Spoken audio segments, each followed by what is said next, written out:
नमस्कार, मैं डॉक्टर रजनीश कुमार आप सभी का एक बार फिर से हार्दिक स्वागत करता हूं। आज के वीडियो लेक्चर में हम आगामी प्रवक्ता और सहायक प्राध्यापक परीक्षाओं के दृष्टिकोण से भाषा विज्ञान पर आधारित अभ्यास सेट को देखेंगे, जिसमें कि हमने कुल 170 प्रश्नों को लिया हुआ है और इस उम्मीद के साथ ये प्रस्तुति हो रही है कि इससे बाहर प्रश्न नहीं आएंगे। अगर आएंगे भी तो आप सभी उन प्रश्नों से जद्दोजहद करते हुए सही उत्तर तक पहुंच जाएंगे। तो प्रिय विद्यार्थियों, हर बार की तरह इस बार भी एक मैराथन प्रयास किया गया है, इस उम्मीद के साथ कि आप सभी अंत तक अपने लिए जरूर देखेंगे और ऐसे विद्यार्थी जो एग्जाम के बाद प्रायः कट ऑफ इत्यादि को लेकर चिंतित होते हैं, उनके मनोबल को बढ़ाने वाली ये वीडियो है। मान लीजिए आपके किसी सहपाठी ने एग्जाम में 72 प्रश्न सही किया और आप हो सकता है कि 82 प्रश्न सही कर दें। इस प्रैक्टिस सेट से लगभग 10% क्वेश्चन आने के चांसेस। तो चलते हम सीधे बात करते हैं कि यदि आप UP TGT PGT GIC BPSC three RPSC UKPSC या फिर हिंदी पट्टी क्षेत्रों में होने वाले प्रवक्ता परीक्षाओं में बैठ रहे हैं या फिर तैयारी कर रहे हैं, तो एक बार जरूर आप इन प्रश्नों को देखिए।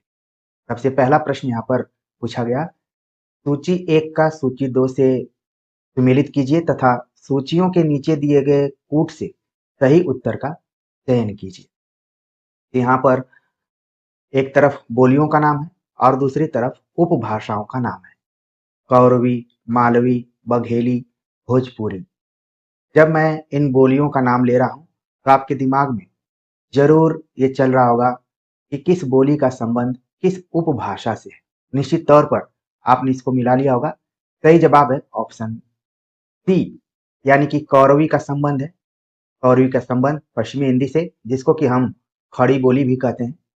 मालवी का संबंध है राजस्थानी से, बघेली का संबंध है पूर्वी हिंदी से और भोजपुरी का संबंध है बिहारी हिंदी से। तो इस तरीके से इसका जो सही जवाब हो रहा है ऑप्शन सी हो रहा है। अब देखने के लिए सुमेलित था, लेकिन हो सकता है कि वन लाइनर क्वेश्चन भी इससे आ जाए। अगला प्रश्न है, उत्तर प्रदेश सरकार ने आचार्य नरेंद्र देव की अध्यक्षता में देवनागरी लिपि सुधार समिति का गठन कब किया था?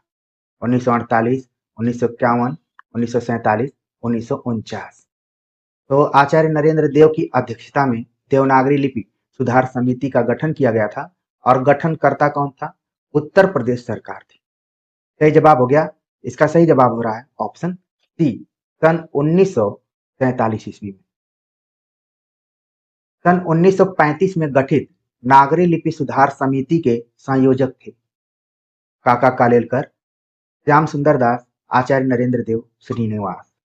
तो नागरी लिपि सुधार समिति के संयोजक कौन थे और इसका गठन किया गया था सन 1935 ईस्वी में? सही जवाब है ऑप्शन ए, काका कालेलकर। तो एक चीज आपको ध्यान में रखना है, यहाँ पर जो वर्ष दिया गया है ये भी कई बार एग्जाम में पूछा गया है कि काका कालेलकर की अध्यक्षता में या फिर संयोजन में नागरी लिपि सुधार समिति का गठन कब किया गया था? तो सही जवाब हो जाएगा 1935 ईस्वी। अगला प्रश्न है, देवनागरी लिपि की विशेषता नहीं है। देवनागरी लिपि में कुछ ध्वनियों का उच्चारण नहीं होता है। देवनागरी लिपि में एक ध्वनि के लिए एक लिपि चिन्ह तथा विलोमतः एक लिपि चिन्ह के लिए एक ध्वनि है। वर्णमाला की वैज्ञानिक व्यवस्था है। देवनागरी लिपि में संयुक्त व्यंजनों की एक व्यवस्थित पद्धति है। तो इसमें से हमें बताना है कि कौन सी बात या कौन सी विशेषता देवनागरी लिपि के संबंध में ठीक नहीं है या फिर असत्य है। सही जवाब हो गया ऑप्शन पहला कि कुछ ध्वनियों का उच्चारण नहीं होता है। यह बात बिल्कुल असत्य है, यानी कि उच्चारण के दृष्टिकोण से देखा जाए तो देवनागरी लिपि वैज्ञानिक लिपि है, हर वर्ण का इसमें उच्चारण होता है। बाकी जितने भी इसमें ऑप्शन दिए गए हैं एक तरीके से देवनागरी लिपि की विशेषताएं। मान लीजिए जो विद्यार्थी मेंस की तैयारी कर रहे हैं और पूछ लिया जाए कि देवनागरी लिपि की 4 विशेषताएं बतलाइए, तो उसमें से 3 विशेषताएं तो उनके सामने यहाँ पर जो कि आयोगों द्वारा मानक विकल्पों में विशेषताएं रखी जा रही हैं, उनके काम में आ जाएंगी। उनका उत्तर बहुत ही ठोस हो जाएगा, सॉलिड हो जाएगा। अगला प्रश्न है, हिंदी में गमला किस भाषा से आगत शब्द है? एक तरीके से आप सभी के लिए रिवाइज क्वेश्चन हो सकता है। सही जवाब आपके दिमाग में भी बैठा होगा कि हमने पढ़ा था कि गमला पुर्तगाली भाषा का है। सही जवाब हो गया ऑप्शन बी।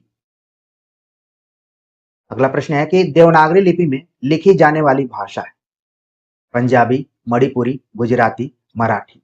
तो देवनागरी लिपि केवल इस लिपि में हिंदी ही नहीं लिखी जाती है, बल्कि अन्य कई भारतीय भाषाएं जो लिखी जाती है, जिसमें सही जवाब है ऑप्शन डी। मराठी की लिपि भी क्या है? वो देवनागरी। अगला प्रश्न है कि सुनीति कुमार चटर्जी ने खड़ी बोली के लिए किस शब्द का प्रयोग किया है? मानक हिंदी, वर्नाक्यूलर हिंदुस्तानी, ठेठ हिंदी, जनपदीय हिंदुस्तानी। सुनीति कुमार चटर्जी जो कि भाषाविद थे और इन्होंने ज्यादातर काम आर्य भाषाओं को लेकर किया हुआ है। ठीक है, इनकी किताबें भी आपने पढ़ी होंगी, लाइब्रेरी में भी मिल जाएंगी। तो खड़ी बोली के लिए इन्होंने प्रयोग किया जनपदीय हिंदुस्तानी। सही जवाब हो गया ऑप्शन डी। अब मान लीजिए वर्नाक्यूलर हिंदुस्तानी की बात आएगी तो तुरंत आपके दिमाग में आने चाहिए ग्रियर्सन। कौरवी कहा जाता है ब्रज भाषा को, खड़ी बोली को, कन्नौजी को, अवधी भाषा को। तो कौरवी जिसका प्रयोग राहुल साकृत्यायन इत्यादि ने किया हुआ था। सही जवाब हो गया ऑप्शन बी, खड़ी बोली। देवनागरी लिपि का सर्वप्रथम प्रयोग किस प्रांत में हुआ था? मध्य प्रदेश, पंजाब, गुजरात, उत्तर प्रदेश। तो देवनागरी लिपि का सर्वप्रथम प्रयोग किस प्रांत या राज्य में हुआ था? वो राज्य था गुजरात। सही जवाब है ऑप्शन सी। देवनागरी लिपि का उद्भव किस लिपि से हुआ है? ब्राह्मी, कैथी, रोमन, चित्रलिपि। देवनागरी लिपि का उद्भव या विकास कहें तो ब्राह्मी लिपि से हुआ है। ऑप्शन ए इसका सही जवाब है। अगला प्रश्न है, चाय किस भाषा का शब्द है? चीनी, अरबी, जर्मनी, अंग्रेजी। तो चाय शब्द जो है अब वो चीनी भाषा से लिया गया है। निम्नलिखित में से कौन सी भाषा संविधान की 8वीं अनुसूची में नहीं है? नेपाली, कश्मीरी, ब्रज, तमिल। तो संविधान की 8वीं अनुसूची में कुल 22 भाषाओं को राजभाषा की मान्यता मिली हुई है, दर्जा मिला हुआ है। और उसमें कौन नहीं है हमें बतलाना है। सही जवाब हो गया ऑप्शन सी, ब्रज भाषा। प्रिय विद्यार्थियों, आप देखेंगे कि जो प्रचलित बोलियां रही, खासतौर से जैसे भोजपुरी, इसको भी नहीं मिला है। ब्रज का हमने यहाँ पर बता दिया, अवधी को भी नहीं मिला हुआ है, छत्तीसगढ़ी को भी नहीं मिला है, राजस्थानी को भी नहीं मिला है।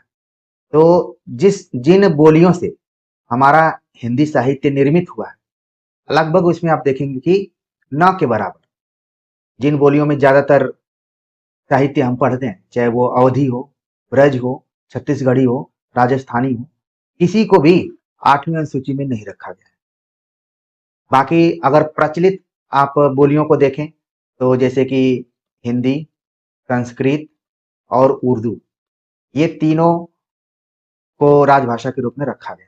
ठीक, इसके अलावा दक्षिण भारत की कई बोलियां हैं, ठीक, उत्तर भारत की भी कई बोलियां हैं। हाँ, साहित्य में एक बोली आपने पढ़ी होगी मैथिली, इसको मान्यता मिला हुआ। तो इसको आप जरूर ध्यान में रखें क्योंकि विद्यापति से इसका संबंध है, हो सकता है कभी एग्जाम में पूछा जाए। और एक अलग से मैं वीडियो जरूर बनाना चाहूंगा कि 8वीं अनुसूची में कौन कौन सी बोलियां हैं, और साथ में आपको राजभाषा के साथ साथ जानकारी हम देंगे कि शास्त्रीय भाषाएं कौन कौन सी हैं। अभी तक कुल 11 शास्त्रीय भाषाओं को मान्यता मिली हुई है और राजभाषा कितनी है? 22 है। 11 में अगर 2 का गुणा करेंगे तो 22 हो जाएगा। तो ये सब टर्निंग पॉइंट्स हैं और इसी तरीके से आप सभी को याद भी करना है। आगे बात करते हैं अगला जो प्रश्न, सिंधी भाषा का विकास अपभ्रंश की किस बोली से माना गया है? ब्राचर, पैशाची, मागधी, अर्धमागधी। तो सिंधी भाषा का विकास माना गया है ऑप्शन ए, ब्राचर से माना गया। ठीक, अगला प्रश्न है कि इनमें से कौन सी भाषा भारतीय संविधान की 8वीं अनुसूची में नहीं है? लगातार आप देख रहे हैं कि इस तरीके के प्रश्न यूपी लोक सेवा आयोग, पीजीटी और अन्य आयोगों की परीक्षाओं में पूछे जा रहे हैं। 8वीं सूची में कौन नहीं शामिल है? तो अभी हमने चर्चा की कि भोजपुरी नहीं। तुरंत आपके दिमाग में आना चाहिए कि बिल्कुल सही जवाब हो गया, डी हो गया। यानी कि इसी बहाने आप सभी को पता चलना चाहिए डोंगरी, संथाली, बोडो ये सब शामिल है, साथ में नेपाली, कश्मीरी, तमिल भी है। तो आप चाहें तो अपने हाथों से आप लिख सकते हैं अपने कॉपी पर, ठीक है। इनमें से कौन सी बोली पश्चिमी हिंदी वर्ग की नहीं है? पश्चिमी हिंदी, अवधी, ब्रज, बुंदेली, कन्नौजी। तो पश्चिमी हिंदी के अंतर्गत कौन सी बोली नहीं आती है? अगर आप उपभाषाओं को क्लियर करके जाएं तो निश्चित तौर पर 4 से 5 क्वेश्चन हर एग्जाम में पूछे जाते हैं। तमाम विद्यार्थियों ने रट भी लिया होगा और हमने भाषा विज्ञान पढ़ाते हुए, हिंदी व्याकरण पढ़ाते हुए चीजों को बतलाया हुआ है। ऐसी बात नहीं है कि हम पहली बार आप सभी से कोई चर्चा कर रहे हैं।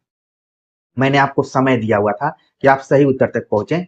अवधि जो है ये पूर्वी हिंदी में।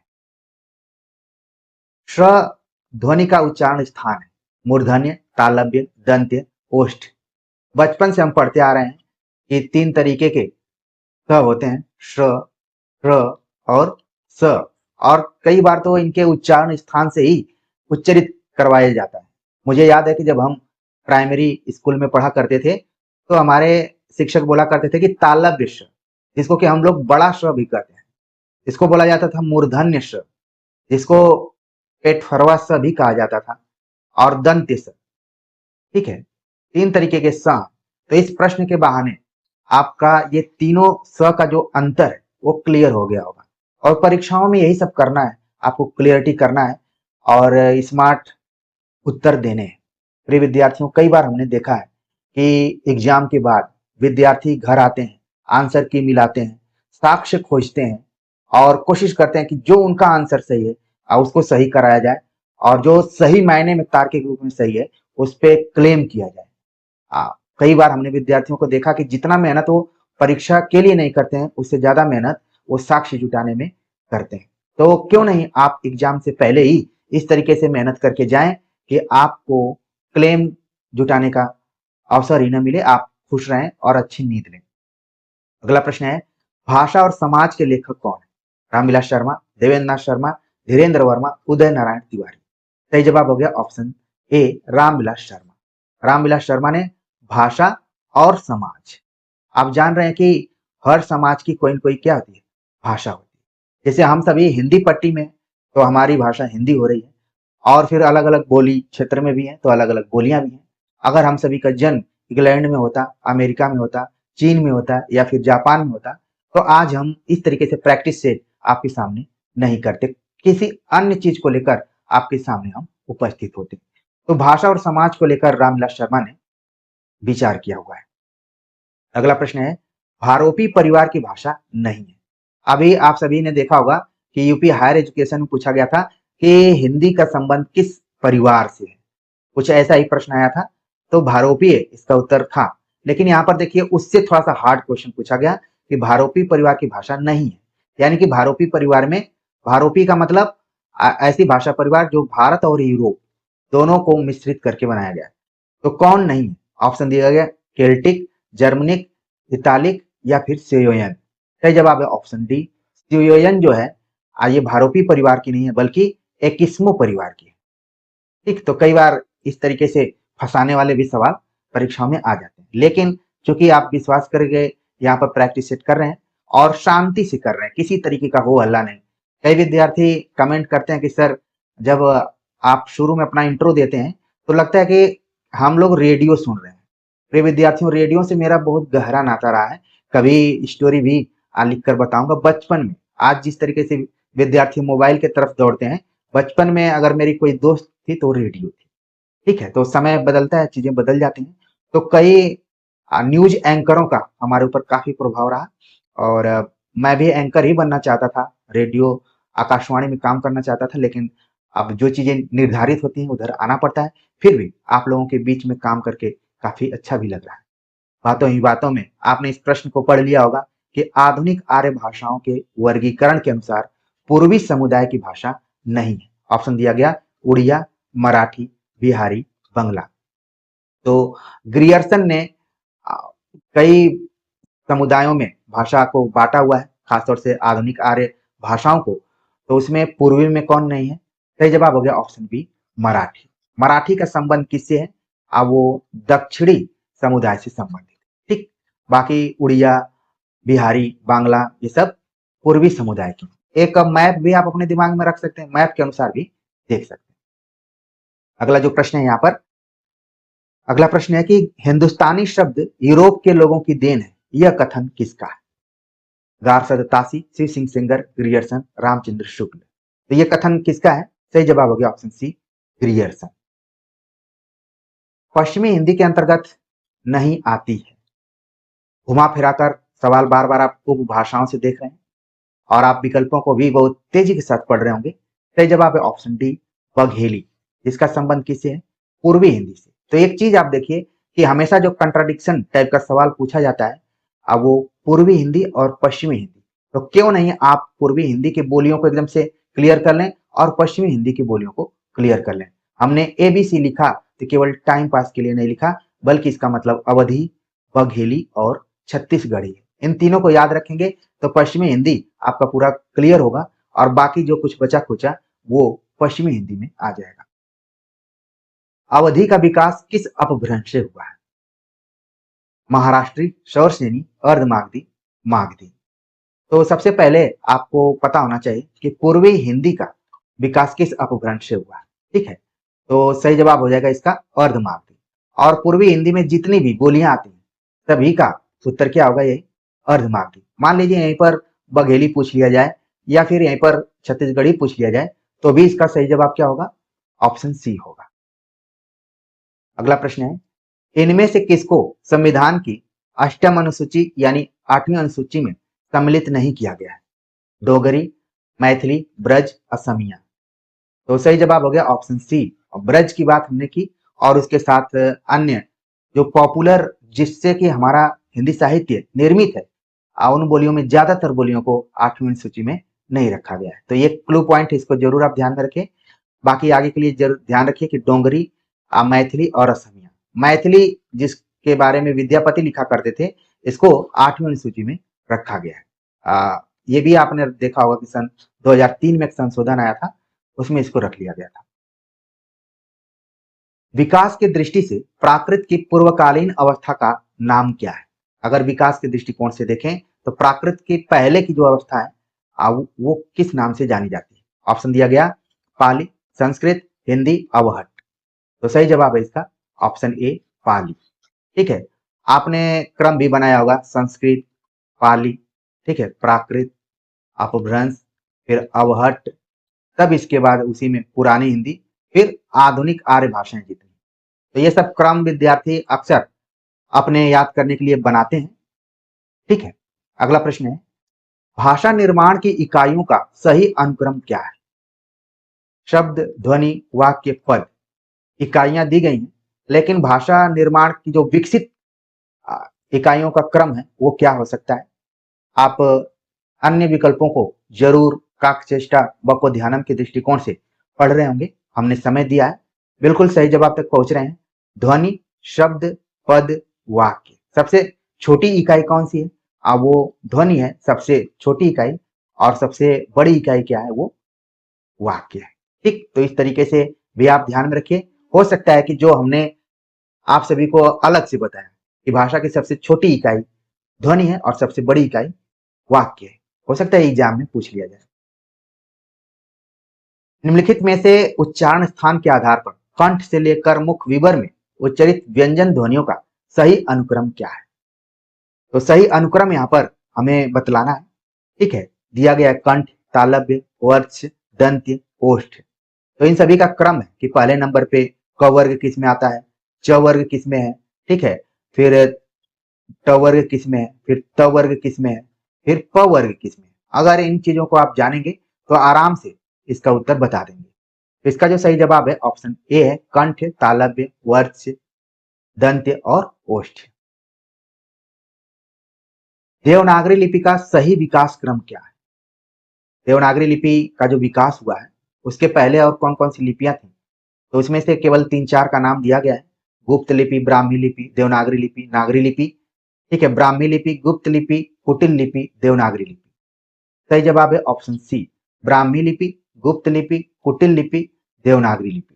ठीक, इसमें अगर खरोष्टी लिपि होती तो वो भी बीच में कहीं ना कहीं होती, लेकिन कई बार हम प्रश्न के मुताबिक आंसर देते हैं। तो सही जवाब हो गया ऑप्शन सी। इनमें से कौन सी बोली ओकार बहुला नहीं है, यानी कि इस बोली में ओ कम आता है। ऑप्शन दिया गया खड़ी बोली, ब्रज भाषा, बुंदेली, कन्नौजी। तो ओकार सही जवाब हो गया ऑप्शन ए, खड़ी बोली। खड़ी बोली कैसी है? वो है आकार बहुला भाषा। ठीक है, इसीलिए इसको बोला जाता है खरापन। और जब हम खड़ी बोली की बात कर रहे हैं तो एक बार सेमिनार में अशोक वाजपेयी का नाम आपने सुना होगा। बहुत कम लोग इसकी चर्चा करेंगे, क्योंकि इस तरीके की पढ़ाई किए रहेंगे तभी बता पाएंगे। उन्होंने एक सेमिनार में कहा कि खड़ी बोली आज खड़ी इसलिए है कि वो लड़ी। ठीक है, आप स्वाधीनता आंदोलन में आपने देखा है कि खड़ी बोली का काफी रोल रहा है। ठीक, खड़ी बोली इसलिए खड़ी बोली है कि वो संघर्ष के समय में या फिर स्वाधीनता आंदोलन में खड़ी रही। अगला प्रश्न है, इनमें से कौन से ध्वनि संयुक्त व्यंजन है? संयुक्त व्यंजन कौन सी ध्वनि है? ऑप्शन दिया गया क्य, च, त, औ। संयुक्त ध्वनि कौन सी है? सही जवाब है ऑप्शन ए, क्य। तमाम विद्यार्थियों के दिमाग में आएगा कि बी क्यों नहीं हो सकता? बी संयुक्त नहीं है, बल्कि ये क्या है? द्वित्व है। ठीक है, इसमें डबल आया हुआ है च। तो संयुक्त व्यंजन और द्वित्व व्यंजन दोनों को भी आप जरूर समझने का प्रयास कीजिए। बाकी अ तो अपने आप कट गया क्योंकि ये व्यंजन है ही नहीं। ठीक है, अगला प्रश्न है, निम्नलिखित में से किस भाषा को संविधान की अष्टम सूची में सम्मिलित नहीं किया गया? अष्टम सूची में कौन सी भाषा सम्मिलित नहीं है? डोगरी, मणिपुरी, मैथिली, छत्तीसगढ़ी। अब इस तरीके के प्रश्न आपके लिए बाएं हाथ के खेल हो चुके होंगे, क्योंकि हमने शुरुआत में ही बता दिया कि जिनके वजह से हिंदी साहित्य लिटरेचर निर्मित हुआ है उनमें से तमाम ऐसी बोलियां हैं जिनको कि 8वीं सूची में शामिल नहीं किया गया है। बिल्कुल सही जवाब तक आप लोग पहुंचे, छत्तीसगढ़ी। और हमने बता भी दिया, चाहे वो अवधी की बात करें, चाहे ब्रज की बात करें, चाहे भोजपुरी की बात करें, चाहे छत्तीसगढ़ी की बात करें, कोई इसमें से 8वीं सूची में शामिल नहीं है। हाँ, मैथिली एक है जो कि शामिल है। कंठस्थ ध्वनि का उदाहरण है औ, ए, क, त। तो ऐसी ध्वनि जिसका उच्चारण कंठ और ओष्ठ दोनों से हो, तो कौन सी ध्वनि है? सही जवाब है ऑप्शन ए, औ। पश्चिमी हिंदी की दो बोलियों का सही युग्म है। पश्चिमी हिंदी की दो बोलियों का सही युग्म है। ऑप्शन दिया गया है कन्नौजी अवधी, ब्रज बघेली, छत्तीसगढ़ी बांगरू, खड़ी बोली बुंदेली। तो जब तक आप पश्चिमी हिंदी के पूरे ग्रुप को नहीं समझेंगे तब तक इसका सही जवाब नहीं बता पाएंगे। लेकिन हम उम्मीद करते हैं कि जितने भी विद्यार्थी यहाँ पर जुड़े हुए हैं, हमारे द्वारा पढ़ाए गए भाषा विज्ञान से संबंधित सभी वीडियोज लेक्चर अपने लिए जरूर देखे होंगे। प्रिय विद्यार्थियों, तैयारी तो हम अपने लिए ही करते हैं। सफलता के बाद भले लोग अपना नाता रिश्ता हमें जोड़ लें कि मेरा भाई है, मेरा भांजा है, मेरा भतीजा है, मेरा चाचा है, मेरा मामा है, लेकिन जब तक आप असफल रहेंगे आपको कोई पूछने वाला नहीं है। तो पढ़िए, अपने लिए पढ़िए। और हम भी जो प्रयास कर रहे हैं अब वो ये मानकर चल रहे हैं कि जो विद्यार्थी काकचेष्टा बको ध्यानम के दृष्टिकोण से कुछ पाना चाहते हैं, एकाग्रचित होकर पढ़ना चाहते हैं, वही। बाकी तो यहाँ पर किसी तरीके का मनोरंजन या अभिनय आपको देखने को नहीं मिलेगा, इसके लिए मैं माफी भी चाहूंगा। तो आपने समय लिया और सही उत्तर तक आप पहुंच गए। खड़ी बोली और बुंदेली जो है ये युग्म बिल्कुल पश्चिमी हिंदी से। बाकी का आप देख रहे हैं कि कुछ उसमें पूर्वी हिंदी के जुड़ गए हैं। ठीक, तो मुकाबला किसमें था? इस प्रश्न में आप देख रहे हैं मुकाबला पश्चिमी हिंदी और पूर्वी हिंदी में है। अगला प्रश्न है, शब्द जब वाक्य में प्रयुक्त होने की योग्यता प्राप्त करता है तो उसे कहा जाता है? वाक्य, ध्वनि, पद, समास। शब्द जब वाक्य में प्रयुक्त होने की योग्यता प्राप्त करता है तो उसको क्या कहा जाता है? पद कहा जाता है। तो मान लीजिए आप मेंस के एग्जाम में गए और केवल ऐसे विकल्प करके लिख दिया कि पद के बारे में लिखे, तो इतना भी अगर आप लिख देते हैं तो आपको जितने नंबर का है, 2 नंबर का है, पूरा 2 नंबर आपको मिल जाएगा। ठीक है, वहां पर आपको इधर उधर दाएं बाएं देखने की भी जरूरत नहीं पड़ेगी। आप लिखेंगे कि शब्द जब वाक्य में प्रयुक्त होने की योग्यता प्राप्त करता है तो उसे हम पद कहते हैं। सही जवाब हो गया ऑप्शन सी। अर्धमागधी अपभ्रंश से विकसित बोली बांगरू, बघेली, ब्रजभाषा, भोजपुरी। तो अर्धमागधी में हमने आप सभी को बतलाया कि कौन सी बोलियां आती हैं जो पूर्वी हिंदी के अंतर्गत है। तुरंत आप बतला देंगे ऑप्शन बी इसका सही जवाब है बघेली। बाकी आप देख रहे हैं कि ज्यादातर बोलियां इसमें 2 बोलियां तो पश्चिमी हिंदी की हैं जिसका संबंध है सौर सेनी से, और भोजपुरी का है वो है मागधी। ऐसे भी आप अपने दिमाग में रख सकते हैं। आपने नोट बनाया होगा इसलिए मैं बहुत ज्यादा इसको विस्तार से नहीं बता रहा हूं। हाँ, केवल मैं आप सभी के सामने प्रश्नों का एक प्रारूप रख रहा हूं जिससे कि कम समय में आप अधिक से अधिक प्रश्नों को देख सकें। यहाँ पर उस तरीके से गहराई से हम वीडियो लेक्चर या फिर देने का प्रयास नहीं कर रहे हैं, बस कि भाषा विज्ञान से रिलेटेड किस तरीके के प्रश्न पूछे जाते हैं और हमें कहाँ पर ध्यान रखना चाहिए। अगला प्रश्न आपने पढ़ लिया होगा, भाषा काव्य संग्रह किसकी कृति है? महेश दत्त शुक्ल, रामचंद्र शुक्ल, देवी दत्त शुक्ल, श्याम बिहारी मिश्र। भाषा काव्य संग्रह, वैसे तो ये एक तरीके से देखा जाए तो इतिहास ग्रंथ है, लेकिन चूंकि शुरुआती इतिहास ग्रंथों में से एक इतिहास ग्रंथ है तो इसमें भाषा शब्द लगा हुआ था, तो हमने सोचा कि आपके सामने रखा जाए। सही जवाब हो गया ऑप्शन ए महेश दत्त शुक्ल। यानी रामचंद्र शुक्ल से पहले भी एक शुक्ल जी थे जिन्होंने इतिहास ग्रंथ लिखने का प्रयास किया और उसमें भाषा से संबंधित अलग अलग कवियों को इकट्ठा किया। अगला प्रश्न है, इनमें से किस बोली में ने का प्रयोग नहीं होता है?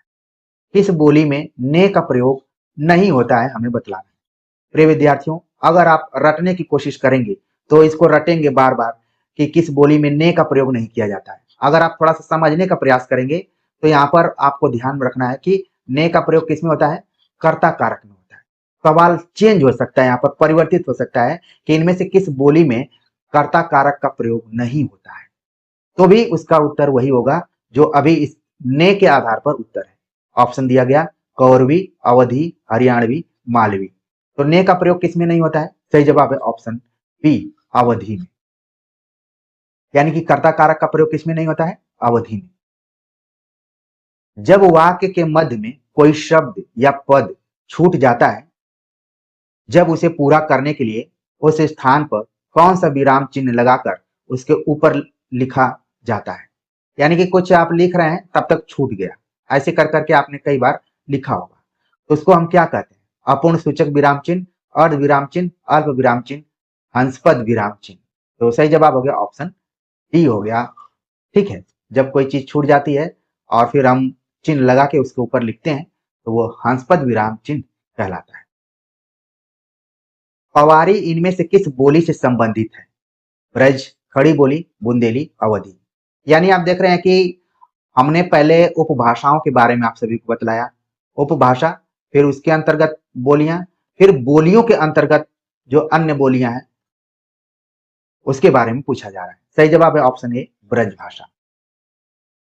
अगला प्रश्न है कि पूर्वी हिंदी की बोलियों का विकास हुआ, पूर्वी हिंदी की बोलियों का विकास किस अपभ्रंश से हुआ है? ऑप्शन दिए गए हैं चौरसेनी, अर्धमागधी, मागधी, ठीक है, मागधी यहाँ पर, और पैशाची। तो पूर्वी हिंदी की बोलियों का विकास हुआ, सही जवाब है ऑप्शन बी अर्धमागधी। कई जगहों पर इसको ऐसे भी लिखा जाता है, तो लिखने का अपना अपना अलग अलग ढंग है। अगला प्रश्न है कि निम्नलिखित ध्वनियों में से कौन सुमेलित है? अब यहाँ पर आप देख रहे हैं कि अघोष, अल्प प्राण, उष्म, सघोष टाइप के प्रश्न आ रहे हैं, जिनको लेकर हमने अभी हाल ही में एक वीडियो बनाई, व्याकरण की पारिभाषिक शब्दावली। मैंने क्यों वीडियो बनाई बिना बताए आप सभी को कि मैं ये वीडियो लेक्चर लेकर आऊंगा, क्योंकि यही प्रश्न पत्र मैं देख रहा था और प्रश्नों को एक जगह संकलित कर रहा था, तो मेरे दिमाग में आया कि जब तक मैं संकलन करूं उसके पहले हमारे विद्यार्थी अघोष क्या है, अल्प प्राण क्या है, उष्म क्या है, सघोष क्या है, पारिभाषिक रूप से भी जान जाए और जो उनके लक्षण उनको भी जान जाए। ठीक है, तो इसका जो यहाँ पर सही जवाब हो रहा है ऑप्शन सी है। यहाँ पर देखिए स को बताया गया कि उष्म है, बल्कि ये क्या है? दंत्य है। ठीक है, बाकी ग अघोष, फ अल्प प्राण, द हाँ, ठ सघोष। ठीक, तो आपने पढ़ा होगा कि प्रत्येक वर्ग का पहला दूसरा, अल्प प्राण के लिए पहला तीसरा, ये सघोष के लिए 3 4 5, ये सब फार्मूले हमने आप सभी को बहुत पहले बता दिया है। और चूंकि मैं बार बार कहता रहा हूं कि चाहे वो हिंदी व्याकरण हो, चाहे भाषा विज्ञान हो, सब फार्मूला पर आधारित है। आप प्रैक्टिस करते जाएंगे, कभी थकेंगे ही नहीं। लेकिन फार्मूला अगर आपका तैयार हो जाएगा, कॉन्सेप्ट क्लियर रहेगा, तो आप कभी इन प्रश्नों से डरेंगे नहीं। अगला प्रश्न है कि इनमें से अंतस्थ वर्ण है व, त, ए, औ। तो पहले तो आपको ध्यान में रखना है कि अंतस्थ वर्ण कौन कौन से हैं। ठीक है, अगर ये आपका क्लियर होगा तो आराम से किसी भी तरीके से प्रश्न पूछा जाए, चाहे विकल्प पूछा जाए, आप आराम से बता देंगे। बस प्रश्न को पढ़ना है कि आप है पढ़ रहे हैं या फिर नहीं पढ़ रहे हैं। कई बार क्या होता है कि हम एग्जाम में जाते हैं, हमारा दिमाग कुछ अपने से ही जोड़ देता है। पढ़ना चाहिए कि इनमें से अंतस्थ वर्ण है, आप पढ़ रहे हैं इनमें से अंतस्थ वर्ण नहीं है, तो फिर आप उल्टा पुल्टा आंसर देकर आएंगे। तो थोड़ा सा आपको कंसंट्रेट होकर पढ़ना। सही जवाब हो गया ऑप्शन ए, वह है। अगला प्रश्न है, निम्नलिखित में से कौन सा वर्ण सघोष महाप्राण व्यंजन है? तो विकल्पों को देखने से पहले आपके दिमाग में आना चाहिए कि आखिरकार भाई सघोष क्या है और महाप्राण क्या है। यानी प्रत्येक वर्ग का तीसरा चौथा पांचवा और दूसरा चौथा, इसमें कॉमन क्या दिख रहा है? 4 दिख रहा है। तो आप देखिए कि कौन सा ऐसा व्यंजन है जो अपने वर्ग में चौथे नंबर पर आता है। तो क तो बिल्कुल नहीं आता है, ठ भी बिल्कुल नहीं आता है, प भी बिल्कुल नहीं आता है, आता है तो झ आता है। ठीक है, अब आप सभी को क ख ग याद रखना पड़ेगा। कई बार जब मैं अपने एमए के विद्यार्थियों को पढ़ाता हूँ तो विद्यार्थी हंसते हैं कि सर अभी तक भी हमें क ख ग पढ़ना है। हमने कहा बेटा उस समय आप लोग तोते की तरह रटते थे, लेकिन आज आपको समझना है कि आखिरकार सघोष क्या है और महाप्राण क्या है। ठीक है, अगला प्रश्न है, मालवी किस उपभाषा की बोली है? पहाड़ी हिंदी, पश्चिमी हिंदी, राजस्थानी हिंदी, बिहारी हिंदी। तो मालवी सही जवाब है ऑप्शन सी, राजस्थानी। पूर्वी हिंदी की बोलियों का विकास हुआ। फिर से ये एक तरीके से रिवाइज क्वेश्चन है। जिन विद्यार्थियों का ध्यान नहीं गया होगा वो तुरंत ले जाएंगे कि हमने अभी अभी पढ़ा था कि अर्धमागधी से। बघेली हिंदी के किस उपभाषा वर्ग की बोली है? बघेली, जिसकी चर्चा हमने ऊपर अभी की हुई है। सही जवाब हो गया पूर्वी हिंदी की। निम्नलिखित में से कौन सी व्यंजन ध्वनियां स्पर्श संघर्षी व्यंजन ध्वनियां कहलाती हैं? और 4 ऑप्शन दिए गए हैं, च, छ, ज, झ। ठीक है, च वर्ग दे दिया गया है, क वर्ग, ट वर्ग और प वर्ग। तो स्पर्श संघर्षी ध्वनियां कौन कहलाती हैं? तो इसका जो यहाँ पर सही जवाब हो रहा है ऑप्शन ए हो रहा है, च, छ, ज, झ। ये क्या है? स्पर्श संघर्षी। एक तो आप देखेंगे कि स्पर्श व्यंजन होते हैं जिनकी संख्या 25 है, लेकिन स्पर्श संघर्षी यहाँ पर पूछा जा रहा है, तो उसमें च वर्ग को आप बिल्कुल अपने दिमाग में रखेंगे। निम्नलिखित व्यंजनों में कौन महाप्राण है? तो महाप्राण तुरंत आपके दिमाग में आ जाना चाहिए, दूसरा चौथा होगा। तो आप देखिए दूसरा चौथा कौन सा है। ठीक है, तो यहाँ पर क तो बिल्कुल नहीं है, ग भी नहीं है, य भी नहीं है, तो ठ हो गया, जो कि ट के बाद दूसरे नंबर पे। सही जवाब हो गया 47 का डी हो गया। तो प्रिय विद्यार्थियों, ये पूरा फार्मूला पर आधारित है।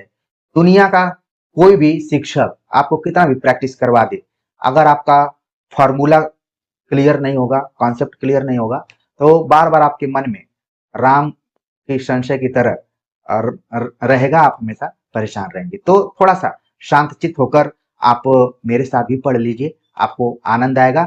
आनंद मेरे साथ तब आएगा जब आप एग्जाम हॉल में जाएंगे और पढ़े हुए प्रश्न आपके सामने आएंगे। कामता प्रसाद गुरु ने बाह्य प्रयत्न के आधार पर व्यंजनों के कितने भेद माने? अब यहाँ पर देखिए एक स्पेशल व्याकरणाचार्य से सवाल पूछा जा रहा है कि फला यानी कामता प्रसाद गुरु ने बाह्य प्रयत्न, आप जानते हैं कि बाह्य प्रयत्न, अभ्यंतर प्रयत्न, इस तरीके से व्यंजनों को विभाजित किया गया। तो कामता प्रसाद गुरु ने कितना माना? ऑप्शन दिया गया 3, 5, 4, 2। तो उन्होंने 4 माना हुआ है, जिसमें अल्प प्राण है। ठीक है, अल्प प्राण और महाप्राण, फिर अघोष, फिर सघोष है। इन्हीं को बाह्य प्रयत्न के नाम से जाना जाता है। तो 4 भागों में बांटा हुआ है। निम्नलिखित में से कौन सी पश्चिमी हिंदी की बोली नहीं है?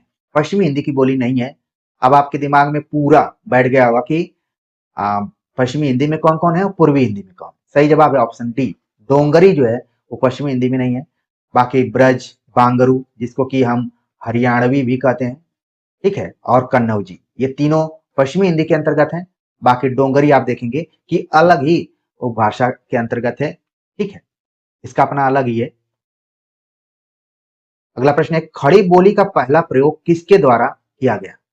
कई बार सवाल पूछा जाता है कि किस रचना में खड़ी बोली का प्रयोग किया गया या फिर किसने सबसे पहले किया।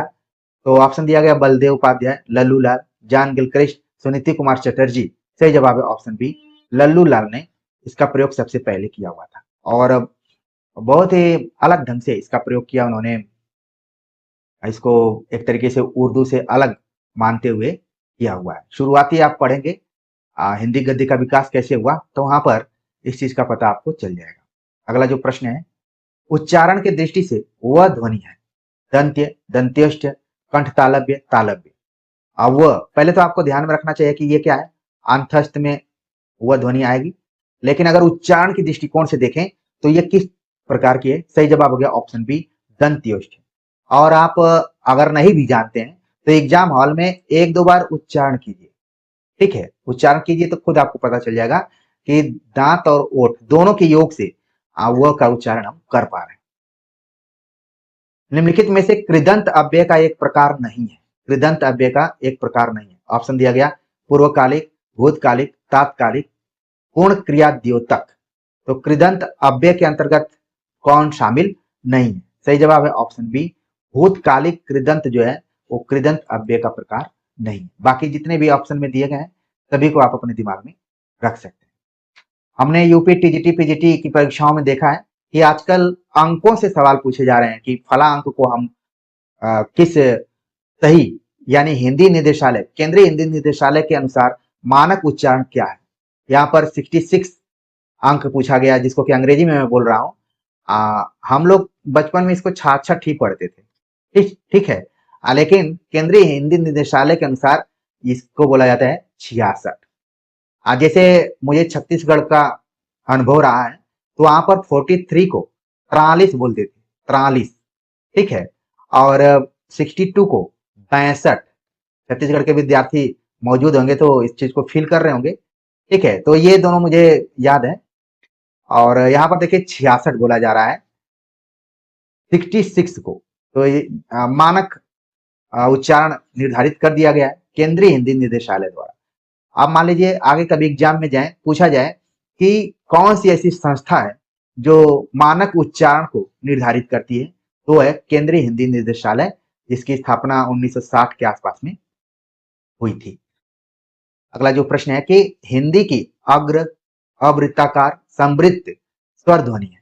ऑप्शन दिया गया अ, ई, आ, ए। तो इसमें तीन चीजें बताई गई कि उच्चारण करते समय अग्र हो और बोलते समय बहुत ज्यादा वृत्त भी न बने और वो समृद्ध हो। तो सही जवाब हो गया ऑप्शन बी, ई जो है वो इस तरीके की ध्वनि है। अगला प्रश्न है कि पूर्वी हिंदी की बोलियों का विकास हुआ है। एक तरीके से ये दोबारा आप देख रहे हैं यहाँ पर, सही जवाब हो गया ऑप्शन बी, अर्धमागधी। हिंदी की ओष्ठ ध्वनि है, ओष्ठ ध्वनि कौन सी है जिसका उच्चारण ओठों से हो, होठों से हो। ऑप्शन दिया गया अ, थ, भ, ज। तो जब आपको उत्तर ना आ रहे हो तो आप तुरंत उसको लगा दीजिए, नहीं आ रहे हो तो एक बार उच्चारण भी कीजिए। सही जवाब हो गया ऑप्शन सी, भ। और जितने भी प वर्ग की ध्वनियां एक तरीके से देखा जाए तो वो सब ओष्ठ से ही हैं। और कहा जाता है कि जो हमारे संबंध हैं, जिसको रिश्ता हम लोग बोलते हैं, जितने भी रिश्ते हैं वो सब प वर्ग से जुड़े हुए हैं, जैसे पापा, बाबा, फूफा, बुआ, भाई, मामा, ठीक है, ये सब आप देख सकते हैं। अगला जो प्रश्न है कि निम्नलिखित में से हिंदी की कंठ ध्वनि है, कंठ ध्वनि ई, बल्कि ई, त, फ, ह। तो कंठ ध्वनि के अंतर्गत कौन है। सही जवाब हो गया ऑप्शन डी, ह। खड़ी बोली का पहला प्रयोग किसके द्वारा किया गया है। अभी ये प्रश्न आया हुआ था, एक तरीके से अगर आपने ध्यान नहीं दिया होगा तो तुरंत अपने दिमाग में आप रख लीजिए कि लल्लू लाल ने खड़ी बोली का पहला प्रयोग किया था। उच्चारण की दृष्टि से वह ध्वनि है ये भी आपके दिमाग में आ गया होगा कि ये दंत्योष्ठ है। हिंदी की अग्र अवृत्ताकार समृद्ध स्वर ध्वनि कौन सी थी? आप भूले नहीं होंगे, अभी जस्ट इसी प्रैक्टिस सेट में हमने बताया कि ई है। पूर्वी हिंदी की बोलियों का विकास हुआ, ये भी आप नहीं भूले होंगे, आपके दिमाग में बैठ गया होगा और आप बोल भी चुके होंगे कि विकल्प पढ़ने की जरूरत नहीं है। अर्धमागधी। हिंदी की ओष्ठ ध्वनि कौन सी है? अभी आपको बताया गया कि सही जवाब है ऑप्शन सी, भ। तो कुछ इसमें क्वेश्चंस हल्के से रिपीट से हो गए हैं, फिर भी उसको हम हार के रूप में या फिर टाइम पास के रूप में न लें, बल्कि ये समझें कि अगर ये प्रश्न आ जाए तो हमारा उत्तर सही होना चाहिए। हिंदी की कंठ ध्वनि हमें अभी बताया हमने कि ऑप्शन डी है, ह। कौन सी व्यंजन ध्वनियां स्पर्श संघर्षी कहलाती हैं? स्पर्श संघर्षी, अभी हमने जस्ट इसकी चर्चा की। सही जवाब है ऑप्शन ए, च छ ज झ। ठीक है।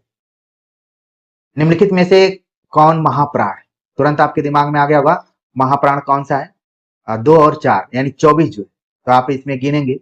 सही जवाब हो गया ऑप्शन डी। प्रिय विद्यार्थियों, हमने इसको रिपीट नहीं किया है, बल्कि ये सभी जो प्रश्न हमने लिए हुए हैं, ये सन 2004 से लेकर 2024 तक के जितने भी एग्जाम हुए, बल्कि मैं कहूं 2022 तक, बल्कि 24 इसको जोड़ लिया जाए, क्योंकि बल्कि इसको 25 जोड़ लिया जाए, क्योंकि हमने यूपीएलटी के प्रश्नों को भी शामिल किया हुआ है। तो 2004 से लेकर 2025 तक के भाषा विज्ञान पर आधारित प्रश्नों को हमने लिया। और एक समय था कि सन 2012 से लेकर जो 2016 तक के एग्जाम हुए थे, उसमें आश्रम पद्धति, समाज कल्याण विभाग, जीआईसी, जीडीसी या फिर एलटी, इन सब के जो एग्जाम हुए थे वो लगातार हुए थे और प्रश्न रिपीट हुए थे। तो हमने अलग अलग जगह से लिया था, जैसे जैसे पेपर से उस हिसाब से लिया, बाद में रिपीटेशन हुआ, क्योंकि हमने यहाँ पर इसका क्रम दे दिया था। तो मैं सोचा कि इसको छेड़छाड़ न करूं, विद्यार्थियों के दिमाग पर पिंच कराने की कोशिश करें कि अगर रिपीटेड भी आ जाए तो क्या आपके लिए सही नहीं है, या फिर अगर आपका सही हो जाए तो ज्यादा बेहतर है। कामता प्रसाद वाला देखिए प्रश्न एक बार फिर से यहाँ पर रिपीट हुआ है, आपके दिमाग में बैठ गया होगा कि बाह्य प्रयत्न कामता प्रसाद के अनुसार 4 है।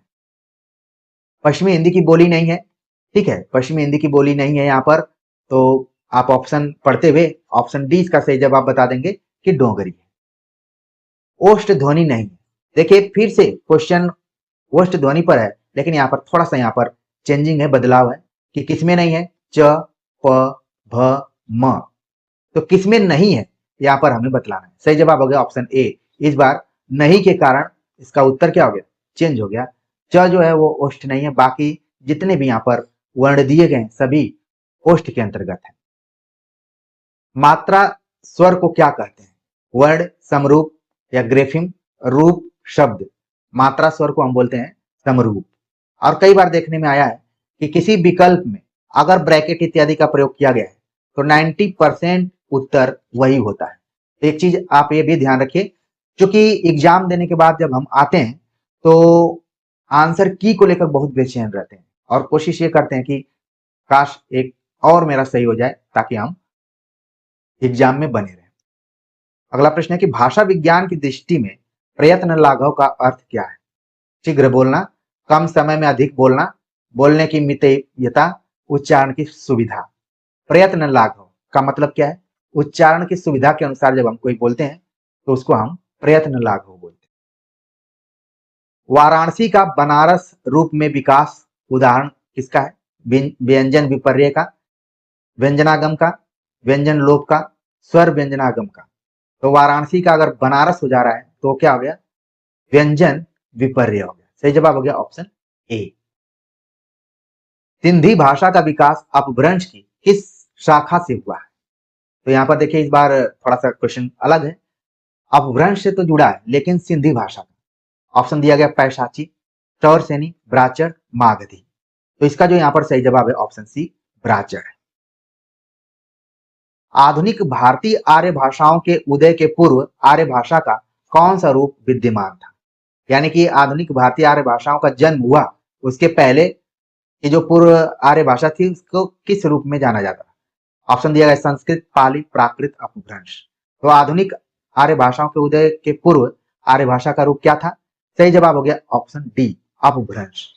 जो भी आधुनिक आर्य भाषाओं का जन्म हुआ है, आधुनिक भारतीय आर्य भाषाओं का जन्म हुआ है, वो सभी अपभ्रंश हैं। इसीलिए कभी पश्चिमी हिंदी का पूछ लिया जा रहा है, कभी राजस्थानी का, कभी पूर्वी का, कभी बिहारी का, कभी पहाड़ी का, कभी सिंधी का। ठीक है, तो ये सब कहीं कहीं अपभ्रंश से जुड़े हुए 7 रूप रहे हैं अपभ्रंश के। हिंदी की स्पर्श घोष महाप्राण ओष्ठ व्यंजन ध्वनि कौन सी है? भ, द, थ, ह। अब इसमें कहा गया कि एक तो सघोष है, ठीक है, और फिर महाप्राण भी है और ओष्ठ से रिलेटेड है। 3 लक्षण इसमें से किस ध्वनि के हैं? अब वही इसका सही जवाब यहां पर हो जाएगा। सही जवाब है ऑप्शन ए, भ है। अगला प्रश्न है, बिहारी हिंदी का विकास किस प्राकृत या अपभ्रंश माना गया है? चौरसेनी, मागधी, अर्धमागधी, पैशाची। तो विद्यार्थियों, अब मुझे पूरा विश्वास है कि अपभ्रंश से निकली हुई जो आधुनिक भारतीय आर्य भाषाएं हैं वो आपके दिमाग में बैठ रही होंगी। बिल्कुल, इसका जो सही जवाब है बातों ही बातों में आप लोगों ने दे दिया कि मागधी है। अब इसके अंतर्गत कौन कौन सी बोलियां हैं वो सब आपके दिमाग में भी गूगल की तरह, बल्कि अगर मैं गलत उदाहरण दे रहा हूं तो एआई की तरह आपके दिमाग में बैठ रही है। अगला प्रश्न है कि खड़ी बोली का दूसरा नाम। बिल्कुल, ये एक तरीके से रिपीटेड क्वेश्चन है लेकिन आपके लिए महत्वपूर्ण है। सही जवाब है ऑप्शन बी, कौरवी। निम्नलिखित में से कौन सा स्वर समृद्ध समृद्ध स्वर कौन सा है? अभी इसी तरीके का प्रश्न कभी अग्र को लेकर, कभी अवृत्ताकार को लेकर पूछा जा रहा था, उसमें एक कॉमन था समृद्ध।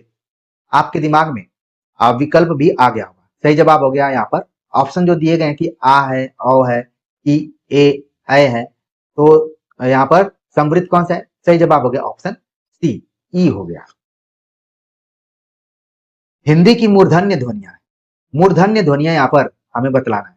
अब तक स्पर्श संघर्षी ध्वनियां पूछी जा रही थी, लेकिन यहाँ पर मूर्धन्य ध्वनियां बतलाना है। तो मूर्धन्य ध्वनियां कौन कौन सी हैं? ऑप्शन दिया गया है, ठीक है, च, छ, ज, झ, ट, ठ, ड, ढ, ठीक, प, फ, ब, भ, त, थ, द, ध। सही जवाब हो गया मूर्धन्य, यानी कि मूर्धा से जिसका प्रयोग किया जाए। ऑप्शन बी इसका सही जवाब है, ट, ठ, ड और ढ। निम्नलिखित में से किस बोली में ने का प्रयोग नहीं होता है? ने का प्रयोग किस बोली में नहीं होता है? बिल्कुल, आपके दिमाग में आ गया कि हमने अभी अभी पढ़ा है कि अवधि में ने का प्रयोग नहीं होता है, यानी कि कर्ता कारक का प्रयोग नहीं होता है। अगला प्रश्न है, इनमें से कौन पश्चिमी हिंदी की बोली नहीं है? पश्चिमी हिंदी की बोली कौन सी नहीं है? सही जवाब हो गया ऑप्शन ए, बघेली। अगला प्रश्न है, हिंदी की कितनी उपभाषाएं? हिंदी की कितनी उपभाषाएं? 2, 3, 4, 5। सही जवाब है ऑप्शन डी, 5 है। देखने में बहुत इजी है। जब UP higher education assistant professor में पूछा जा सकता है कि कारक की संख्या कितनी है, तो उससे तो कठिन ही सवाल है कि उपभाषाओं की संख्या कितनी है। तो 5 है। कौन कौन सी हैं ये आपके दिमाग में छप गया होगा कि पहले राजस्थानी है, ठीक है, फिर पश्चिमी हिंदी, फिर पूर्वी हिंदी, ठीक है, फिर बिहारी हिंदी, फिर पहाड़ी हिंदी, ठीक। इस तरीके से कुल 5 उपभाषाएं हैं। रामपुर, मुरादाबाद, बिजनौर, मेरठ, देहरादून और सहारनपुर की बोली है गढ़वाली, छत्तीसगढ़ी, खड़ी बोली, बांगरू। तो रामपुर, मुरादाबाद, खासतौर से मेरठ को पकड़ लीजिए, जो वो इलाका है उसमें कौन सी बोली जाती है? खड़ी बोली। सही जवाब है ऑप्शन सी। हिंदी की ब ध्वनि है, ध्यान रखना है, अभी तक टर्न ले लिया, अभी तक वह पूछा जा रहा था, लेकिन बहुत कम अंतर से यहाँ पर ब ध्वनि पूछा जा रहा है कि क्या है। ऑप्शन दिया गया दंत्य, ओष्ठ्य, ठीक है, वर्च्य, तालव्य। सही जवाब हो गया ऑप्शन बी, ओष्ठ ध्वनि। निम्नलिखित में से दंत्य ध्वनि है, दंत्य ध्वनि कौन सी है? ऑप्शन दिया गया क, छ, त, प। तो दंत्य ध्वनि, आप ध्वनियों को बिल्कुल ध्यान में रख के जाइए, हर एग्जाम में सब पूछे जा रहे हैं। सही जवाब हो गया ऑप्शन सी, त है। निम्नलिखित में से किस बोली में उत्तम पुरुष बहुवचन हम का प्रयोग उत्तम पुरुष एक वचन मैं के अर्थ में किया जाता है? ये थोड़ा सा और कठिन क्वेश्चन में से एक है और बेहतरीन क्वेश्चन है, ठीक है। तो पूछा गया यहाँ पर कि हम की जगह पर मैं का प्रयोग किया जाता है, वो कौन सा है? ठीक है, इसका जो सही जवाब है वो है अवधि। ऑप्शन दिया गया था ब्रज, अवधि, बांगरू, खड़ी बोली। सही जवाब है अवधि। तो एक तो आप देख रहे हैं कि अवधि में ने का प्रयोग नहीं हो रहा है, और दूसरा आप देख रहे हैं कि हम का प्रयोग उत्तम पुरुष एक वचन मैं के अर्थ में किया जाता है। ये भी आपको ध्यान रखना है। यह बोली पूर्वी हिंदी के हिंदी वर्ग की बोली नहीं है। कौन बोली है जो पूर्वी हिंदी में नहीं है? ठीक है, तो बताने की जरूरत ही नहीं है, बिल्कुल ऑप्शन डी इसका सही जवाब है, बुंदेली, जो कि पश्चिमी हिंदी में है। ठीक, बाकी तीनों जो पूर्वी हिंदी में आती हैं बोलियां, वो सब एक ऑप्शन में यहां पर दे दी गई हैं। निम्नलिखित में से एक पश्चिमी हिंदी वर्ग की बोली नहीं है। पश्चिमी हिंदी वर्ग की बोली नहीं। तो कुल मिलाकर आप देख रहे हैं ज्यादातर पूर्वी हिंदी, पश्चिमी हिंदी से खूब सवाल पूछे जा रहे हैं। सही जवाब हो गया ऑप्शन बी, छत्तीसगढ़ी जो है वो पूर्वी हिंदी में। कौन सा स्वर संवृत है? फिर से उसी तरीके का सवाल यहां पर पूछा गया। सही जवाब है ऑप्शन ई। ठीक है, सी मतलब ई।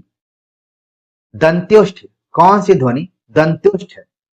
यानी कि दांत और ओष्ठ दोनों से इसका प्रयोग किया जा रहा हो। ठीक है, सही जवाब हो गया ऑप्शन डी, व। कभी कभी ये आप देख रहे हैं कि ऑप्शन में आ रहा है, कभी कभी प्रश्न में आ रहा है। अगला प्रश्न है उसी तरीके से कि उत्तम पुरुष बहुवचन हम का प्रयोग उत्तम पुरुष एक वचन मैं के अर्थ में किया जाता है। ये सभी प्रश्न एक दूसरी परीक्षा में रिपीटेड है, इसलिए यहां पर भी थोड़े से रिपीटेड रूप में आ रहे हैं, और इसलिए आ रहे हैं कि आपको पता चले कि ये महत्वपूर्ण प्रश्नों में से एक है। तो सही जवाब हो गया ऑप्शन बी, अवधि। पूर्वी हिंदी वर्ग की बोली नहीं है, तो तुरंत आप बता देंगे कि बुंदेली है। पश्चिमी हिंदी वर्ग की बोली नहीं है, तुरंत आप बताएंगे छत्तीसगढ़ी है। ठीक है, स्वर समृद्ध है। सही जवाब हो गया ऑप्शन सी, ई हो गया। दंत्योष्ठ में सही जवाब है व। मूर्धन्य ध्वनियों का वर्ग कौन सा है? सही जवाब हो गया बी, ट वर्ग जो है वो मूर्धन्य ध्वनियों का वर्ग है। पूर्वी हिंदी वर्ग की बोलियों का विकास किससे माना गया? सही जवाब है अर्धमागधी से। मगही किस उपभाषा की बोली? मगही, ऑप्शन दिया गया राजस्थानी, पूर्वी हिंदी, पश्चिमी हिंदी, बिहारी हिंदी। तो मगही का संबंध बिहारी हिंदी से। ठीक, और इसी से जो अपभ्रंश बना वो मागधी अपभ्रंश बना। एकाक्षरी भाषा परिवार से तात्पर्य है सेमेटिक हेमेटिक परिवार, चीनी भाषा परिवार, काकेशियन परिवार, ऑस्ट्रो एशियाटिक परिवार। तो एकाक्षरी भाषा परिवार का मतलब क्या है ये हमें बतलाना है। सही जवाब हो रहा है ऑप्शन इसका 98 का जो सही जवाब हो रहा है ऑप्शन बी हो रहा है, चीनी भाषा परिवार। ठीक, अगला प्रश्न है आधुनिक भाषा विज्ञान का जनक कौन है? आधुनिक भाषा विज्ञान का जनक कौन है? Bloomfield, Jespersen, Saussure, Gleason. सही जवाब हो गया ऑप्शन सी, सोस्यूर, जिन्होंने संरचनावाद का सिद्धांत दिया हुआ था। अगर आप पाश्चात्य काव्य शास्त्र पढ़ेंगे, और जो संरचनावाद है वो एक तरीके से भाषा विज्ञान पर ही आधारित है। निम्नलिखित आधुनिक भाषाओं में से किसका संबंध अपभ्रंश की पैशाची बोली से? पैशाची बोली से किसका संबंध है? ऑप्शन दिया गया राजस्थानी, गुजराती, पंजाबी, बंगाली। तो पैशाची से किसका संबंध है? सही जवाब है ऑप्शन सी, पंजाबी का। निम्नलिखित में से असत्य कथन चुनिए। रीवा, सतना, शहडोल बघेली क्षेत्र के हैं। वर्धा की राष्ट्रभाषा सुधार समिति की ओर से देवनागरी में जो सुधार हुआ वह स्वर खड़ी के नाम से जाना जाता है। खड़ी बोली का एक अन्य नाम कौरवी है। राजस्थानी उपभाषा का विकास पैशाची अपभ्रंश से हुआ है। तो कौन कथन असत्य हमें बतलाना है? तो पहले तो राजस्थानी का विकास पैशाची से नहीं हुआ बल्कि शौर सेनी से हुआ, तो ये ध्यान में आपको रखना है। बाकी आप रीवा, सतना, शहडोल जो है बघेली क्षेत्र के हैं, और जितने भी दिए गए सब सही है। ठीक, सही जवाब हो गया ऑप्शन बी। भोजपुरी बोली की उत्पत्ति हुई है। भोजपुरी का संबंध बिहारी हिंदी से है, तो बिहारी हिंदी का जिससे हुआ होगा उसी से होगा। सही जवाब है ऑप्शन बी, मागधी अपभ्रंश से। बाकी अब आपके दिमाग में बैठ गया होगा, ठीक है, कि अर्धमागधी से पूर्वी हिंदी, मागधी से बिहारी हिंदी, चौरसेनी से पश्चिमी हिंदी और राजस्थानी हिंदी, ब्राह्मण से हमने बतलाया हुआ था ऊपर में सिंधी हिंदी। ठीक है, तो पूरा आपको अब क्लियर हो रहा होगा। इसी में आप अगर पैशाची को जोड़ देंगे तो वो आपका पंजाबी हो जाएगा। ठीक, देवनागरी में अ के 12 खड़ी का सुझाव किसने दिया था? नरेंद्र देव ने, श्याम सुंदर दास ने, काका कालेलकर ने, विनोबा भावे ने। तो अ के 12 खड़ी का जो सुझाव दिया था किसने दिया? सही जवाब है ऑप्शन सी, काका कालेलकर ने। और इसी से रिलेटेड एक क्वेश्चन हमने पूछा था 1935 में, ये बात उन्होंने कही हुई थी। जिन ध्वनियों के संयोग से शब्दों का निर्माण होता है उन्हें कहते हैं ध्वनि, प्रतिध्वनि, वाणी, स्वनिम। जिन ध्वनियों के संयोग से शब्दों का निर्माण होता है उसे हम क्या बोलते हैं? स्वनिम बोलते हैं। ऑप्शन डी इसका सही जवाब। झांसी, जालौन, हमीरपुर में कौन सी बोली प्रचलित है? यानी 3 जिलों का नाम दिया गया है, इसमें पूछा जा रहा है कि यहाँ पर कौन सी बोली बोली जाती है।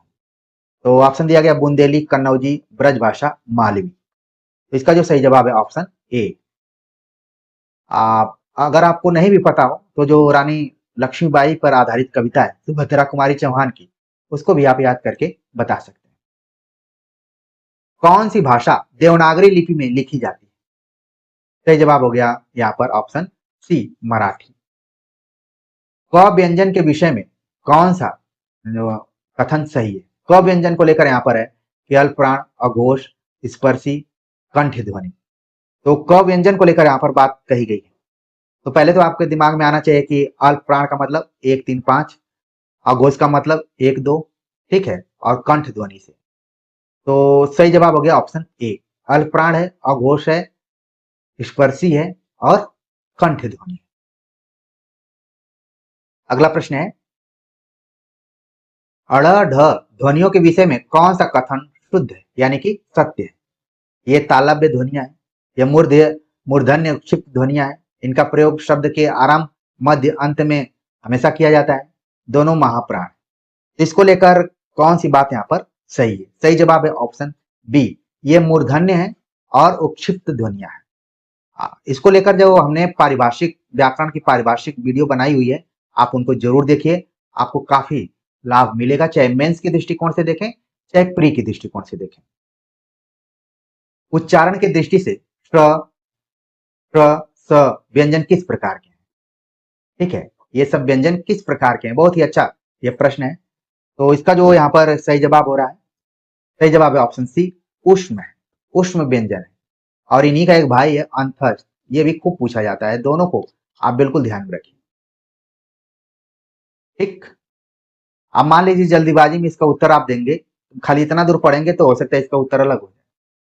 अगला प्रश्न है, हिंदी में अनुस्वार किस ध्वनि का सूचक नहीं है? अनुस्वार ध्वनि का सूचक नहीं है, यहाँ पर हमें बतलाना है कौन सी ध्वनि है जो अनुस्वार के रूप में प्रयुक्त नहीं होती है। अंग्य, ञ, अड़, यह बताया गया यहाँ पर। सही जवाब हो गया ऑप्शन डी, यह जो है अनुस्वार के अंतर्गत नहीं है। उच्चारण स्थान के आधार पर यह व्यंजन क्या है? तालव्य, मूर्धन्य, कंठस्थ, ओष्ठ। तो 111 का अगर उत्तर हम देखें तो उच्चारण स्थान के आधार पर यह क्या है? एक तो ये पंचमाक्षर है, ठीक है, पंचम अक्षर में है, और ये क्या है? तालव्य। च वर्ग के जितने भी आते हैं तालव्य में। संथाली भाषा किस भाषा परिवार से संबंधित है? संथाली, ध्यान रखना कि 8वीं अनुसूची में इसको शामिल किया गया। किस भाषा परिवार से इसका संबंध है? ऑप्शन दिया गया है भारोपी, द्रविड़, ठीक है, यहाँ पर द्रविड़ ऐसे भी लिखा जाता है, आस्ट्रिक या चीनी तिब्बती परिवार। तो इसका जो यहाँ पर सही जवाब हो रहा है, आस्ट्रिक परिवार से संबंध है संथाली का। इस बोली में कर्ता कारक की विभक्ति का प्रयोग नहीं होता है। कर्ता कारक विभक्ति जिसकी चर्चा हमने बार बार आप सभी से की है, सही जवाब है ऑप्शन सी, अवधि। भारतीय भाषा विज्ञान के प्रसिद्ध मुनित्रयी में सम्मिलित नहीं है। अगर मुनित्रयों की बात किया जाए तो इसमें पाणिनि है, पतंजलि है, कात्यायन है, ये मुनित्रयी है, और भर्तृहरि इसमें शामिल नहीं है। सही जवाब हो गया ऑप्शन डी।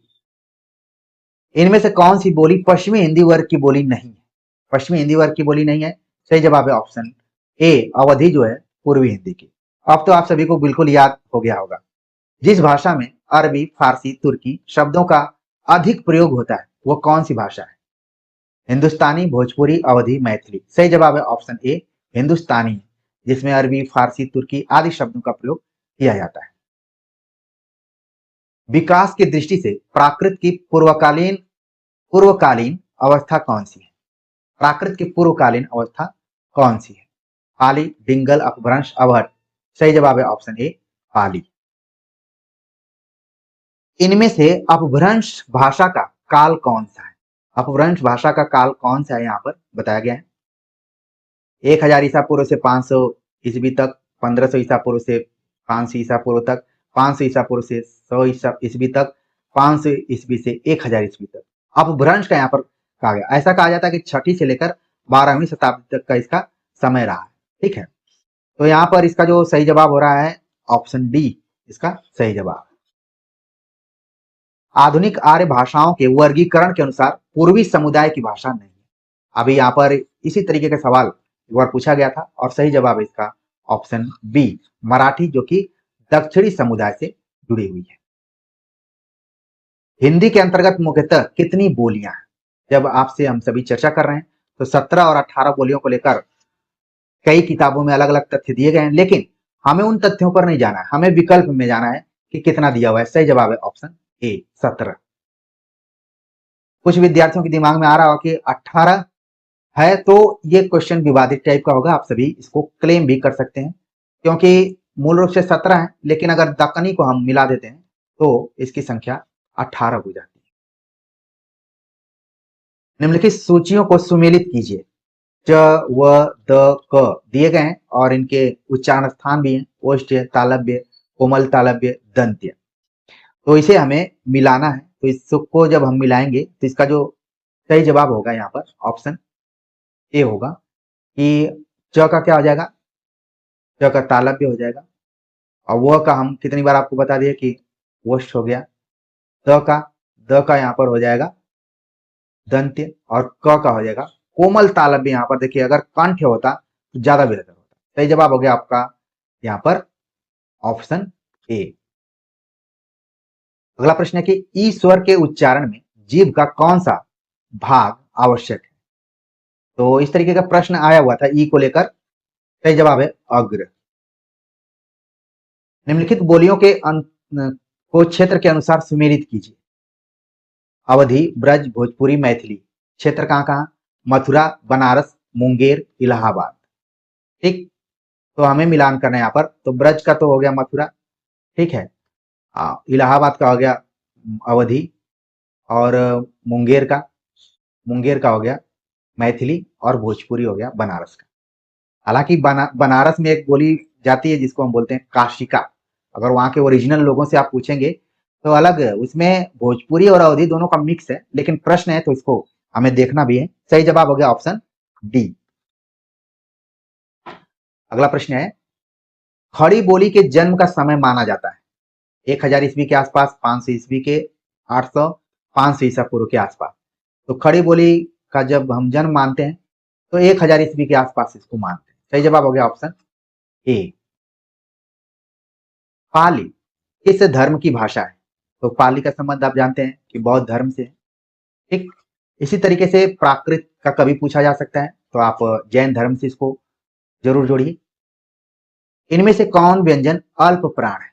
जब मैं महाप्राण की बात किया तो अल्प प्राण क्या हो गया आपका? अल्प प्राण 1, 3, 5। तो 1, 3, 5 में कौन है आप यहाँ पर देख सकते हैं। ठीक, 1, 3, 5। तो इसका जो यहाँ पर सही जवाब हो रहा है ऑप्शन सी हो रहा है, च अल्प प्राण है। वाक्य विचार के अंतर्गत क्या अध्ययन किया जाता है? शब्दकोश का, वर्णों का, वाक्यों का, या फिर ए और बी दोनों का? वाक्य विचार के अंतर्गत किस चीज का अध्ययन किया जाता है? इसका जो यहाँ पर सही जवाब है वो है ऑप्शन सी वाक्यों का। इनमें से कौन सी बोली पश्चिमी हिंदी के अंतर्गत नहीं आती है? तो सही जवाब हो गया ऑप्शन डी। या तो उसमें अवधी रहेगी, या तो बघेली, या तो फिर छत्तीसगढ़ी। लिखित भाषा में विचारों को कैसे व्यक्त करते हैं? लिखित भाषा में विचारों को कैसे व्यक्त करते हैं? संकेतों द्वारा, बोलकर, लिखकर, सुनकर। तो लिखित भाषा में विचारों को अभिव्यक्त करते हैं हम लिख कर। इनमें से कौन सा वर्ण स्पर्श व्यंजन नहीं है? स्पर्श व्यंजनों की संख्या 25 है, क से लेकर म तक। इसमें आपको देखना है कि क से लेकर म तक कौन है। सही जवाब हो गया ऑप्शन डी। अगला प्रश्न है पंजाबी की लिपि है। पंजाबी की लिपि क्या क्या है? गुरुमुखी है। हिंदी का आपने देखा कि हिंदी की लिपि हो गई देवनागरी, पंजाबी की गुरुमुखी, उर्दू की फारसी और अंग्रेजी की रोमन। हिंदी भाषा की उत्पत्ति हुई वैदिक संस्कृत से, लौकिक संस्कृत से, शौर्सेनी अपभ्रंश से, प्राकृत से। तो हिंदी भाषा की उत्पत्ति बहुत ही इजी क्वेश्चन है, लेकिन परीक्षाओं के दृष्टिकोण से महत्वपूर्ण है। इसकी भी वैलिडिटी उतना ही है जितना कि एक लंबे पैराग्राफ वाले प्रश्न की है। सही जवाब हो गया ऑप्शन सी, शौर्सेनी अपभ्रंश। देवनागरी लिपि में स्वर वर्णों की संख्या कितनी है? स्वर वर्णों की संख्या देवनागरी में कितनी है? 11, 12, 13, 14। सही जवाब है ऑप्शन ए, 11 स्वर वर्णों को माना गया है। और व्यंजनों की संख्या कितनी है? आप 33 माना गया है, और टोटल संख्या वर्तमान समय में 53 है, लेकिन अगर मूल रूप से देखा जाए तो 52 रही है। इनमें से पश्चिमी हिंदी की बोली कौन सी नहीं है? अब तो बिल्कुल आप बता देंगे कि बघेली है। पश्चिमी हिंदी तो पूर्वी हिंदी, पश्चिमी हिंदी एकदम से क्लियर हो गया होगा। राजस्थानी की बोली नहीं है, राजस्थानी की बोली नहीं है। मारवाड़ी है, मेवाती है, मालवी है, बुंदेली नहीं है। बुंदेली किससे है? वो पश्चिमी हिंदी से।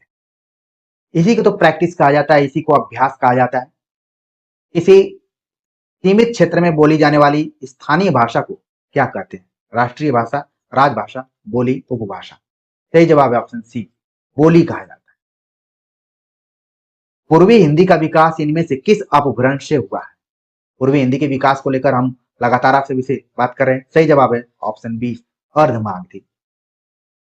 कन्नौजी हिंदी किस उपभाषा की एक बोली है?